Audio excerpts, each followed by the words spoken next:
కార్యక్రమానికి తిరిగి స్వాగతం.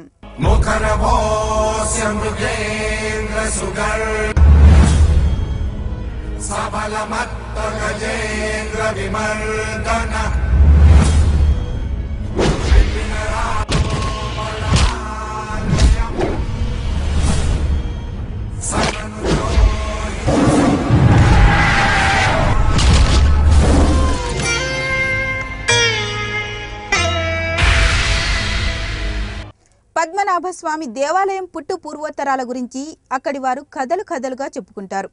అక్కడి దివాకరముని శ్రీకృష్ణ భగవానుని దర్శనం కోసం ప్రార్థన చేశాడట. దాంతో భగవంతుడు మారు రూపంలో ఒక అల్లరి పిల్లవాడిగా ముని దగ్గరకు వచ్చాడు. ముని పిల్లవానిని తరిమి కొట్టడంతో ఆ రూపంలో ఉన్న శ్రీకృష్ణుడు దగ్గరలో ఉన్న చెట్టు పక్క దాక్కున్నాడు. మరుక్షణం పడిపోయిన ఆ వృక్షం విష్ణుమూర్తిగా మారిపోయి శయన భంగిమలో కనిపించారు. ఆ సందర్భంలో ఆయన రూపం ఆకారం ఎంతో పెద్దదిగా ఉండడంతో అంత పెద్ద ఆకారాన్ని పూర్తిగా తనివితీరా దర్శించలేకపోతున్నానని, దాంట్లో 3వ వంతుకు తగ్గమని దివాకరముని ప్రార్థించాడు. ఆ ప్రార్థనలు అంగీకరించిన స్వామి అలాగే తగ్గిపోయి తనను దర్శించుకోవాలంటే 3 ద్వారాల గుండా మాత్రమే వీలుంటుందని అన్నారు. ఇప్పుడున్న 3 ద్వారాలు రావడానికి అదే కారణమని అంటారు.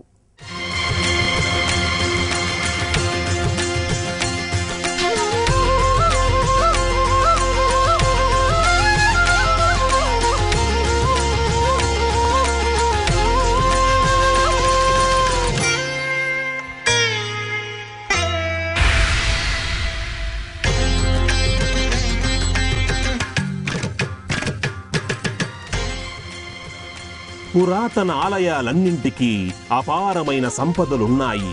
ఆస్తులకు కొదవలేదు. వేలాది భూములు, నగదు ఉండడం మామూలే. అయితే అనంత పద్మనాభుని ఆస్తులు ఇతర దేవాలయాలతో పోల్చదగినవి కావు. తిరుమలేశుని సంపద కన్నా ఎక్కువే.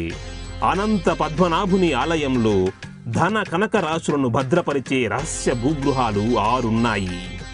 వీటిలో దేవుని సంపద దాగుందని ఒకప్పుడు కొందరికి, ఇప్పుడు అందరికీ తెలిసిన రహస్యం. ఈ సంపదను అంతా లెక్కించిన దాఖలాలు చరిత్రలో లేనట్టే. రాళ్లతో మూసి ఉన్న ఈ గదుల్లో కొన్నింటిని తెరచి 150 ఏళ్లు దాటిపోయింది. 1950లో కొన్నింటిని సీల్ చేశారు. స్వాతంత్ర్యం వచ్చిన తరువాత ఈ ఆలయాలను ట్రావెన్కోర్ దేవస్థానం బోర్డులో విలీనం చేసినప్పటికీ ఆలయాన్ని మాత్రం రాజకుటుంబీకులు తమ పర్యవేక్షణలోనే ఉంచుకున్నారు. ఇప్పటికీ ట్రావెన్కోర్ రాజకుటుంబీకులు దీని కార్యనిర్వాహక ట్రస్టీలుగా కొనసాగుతున్నారు.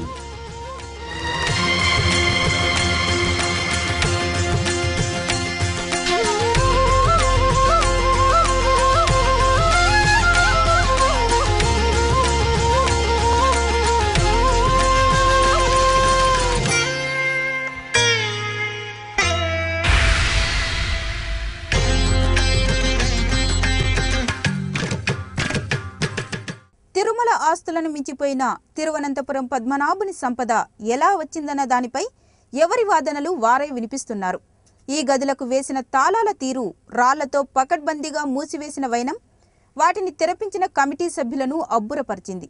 ఒక్కో గది తాళాలు తీయడానికి చాలా సమయం పట్టినట్లు అధికారులు చెప్పారట. ఈ అపురూప నిధి నిక్షేపాల గురించి ట్రావెన్కోర్ రాజులకు తెలిసుండవచ్చని కొందరు భావిస్తున్నారు. గతంలో ఇక్కడి నిధులను వెలికి తీసే ప్రయత్నం చేసినప్పుడు అవి భద్రపరిచిన గదుల్లో పాములు తిరగడం గమనించినట్లు Travancore a guide book for the visitor రచయిత్రి పేర్కొన్నారు.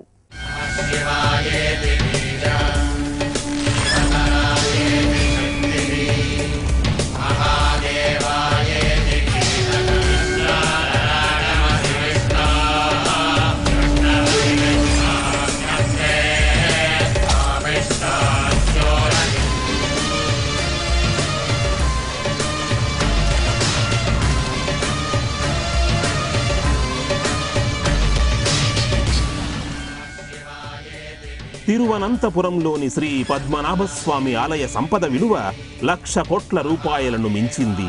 ఇది కేరళ ప్రభుత్వ రుణం కన్నా ఎక్కువ. పద్మనాభస్వామి సంపద విలువ మరింత పెరగవచ్చని భావిస్తున్నారు. ఆలయ నేల మాలిగల్లోంచి తవ్వుతున్న కొద్దీ సంపద వెలువడుతోంది. ఆ విలువ కేవలం ఊహ మాత్రమేనని ప్రాచీన కళాఖండాల విలువ ఖచ్చితంగా నిర్ణయించలేమని భారత చారిత్రక పరిశోధనా మండలి మాజీ డైరెక్టర్ నారాయణన్ అన్నారు. వాటి పూర్తి విలువ వెల్లడించడానికి సుప్రీంకోర్టు నియమించిన కమిటీ నిరాకరిస్తోంది. సంపద అంతా ఆలయానికే ఉంటుందని కేరళ ముఖ్యమంత్రి ఊమెన్ చాందీ చెప్పారు. ఆ సంపదను అక్కడనే నిల్వ ఉంచనున్నట్లు ఆయన తెలిపారు.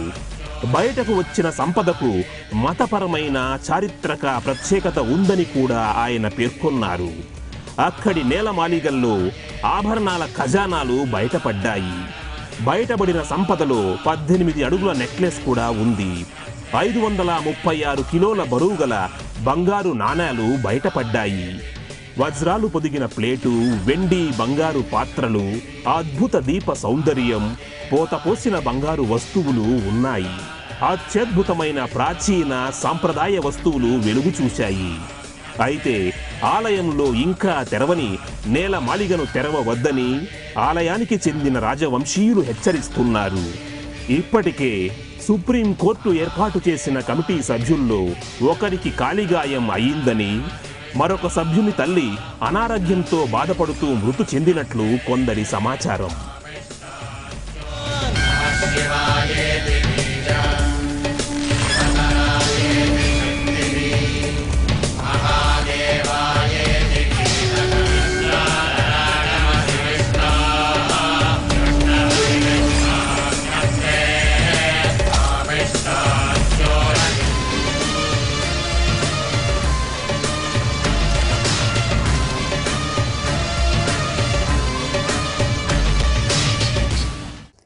అనంత పద్మనాభుని ఆలయంలోని 6వ నేలమాళిగలో ఏదో రహస్యం దాగి ఉందని ప్రచారం జరుగుతోంది.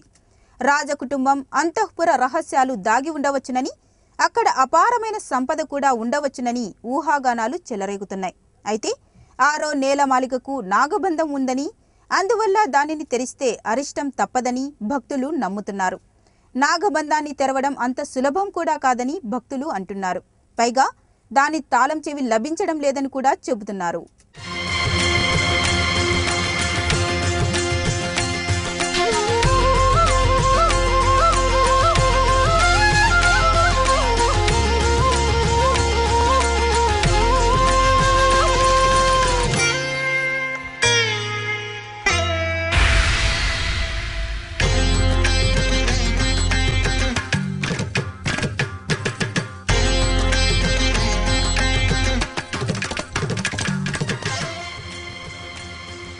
అనంత పద్మనాభ స్వామి 1000 పడగల శేషనాగు మీద శయనిస్తారు కాబట్టి ఆ ముద్రలో ఉన్న స్వామి ఆలయంలోని మాళిగలను, అందున నాగబంధం ఉన్న మాళిగను తెరవడం ఏమాత్రం సరికాదని కూడా వారు చెబుతున్నారు. దాదాపు శతాబ్దం క్రితం ఒకసారి కేరళలో విపరీతమైన కరువు వచ్చినప్పుడు కూడా ఈ మాళిగను తెరవాలని ప్రయత్నించినప్పుడు నీళ్లు ప్రవహిస్తున్న శబ్దాలు రావడంతో ఆ ప్రయత్నాలు మానుకున్నారు అన్న కథనాలు కూడా ప్రచారంలోకి వస్తున్నాయి. మొత్తం సంపద ఎంతుందో, ఏమేముందో చూసి జాబితా సిద్ధం చేసేందుకు సుప్రీంకోర్టు 7 సభ్యులతో కూడిన కమిటీని నియమించింది. ఇందులో కేరళ హైకోర్టుకు చెందిన మాజీ న్యాయమూర్తులిద్దరు కూడా ఉన్నారు.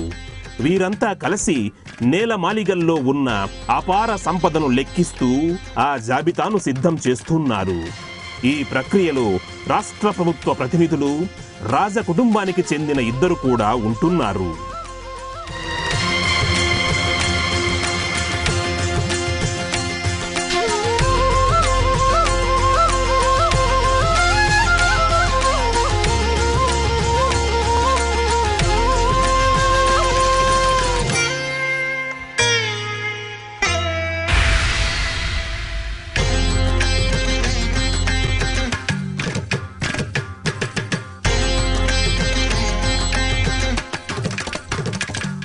ఇది నిజం కార్యక్రమంలో మరో చిన్న విరామం.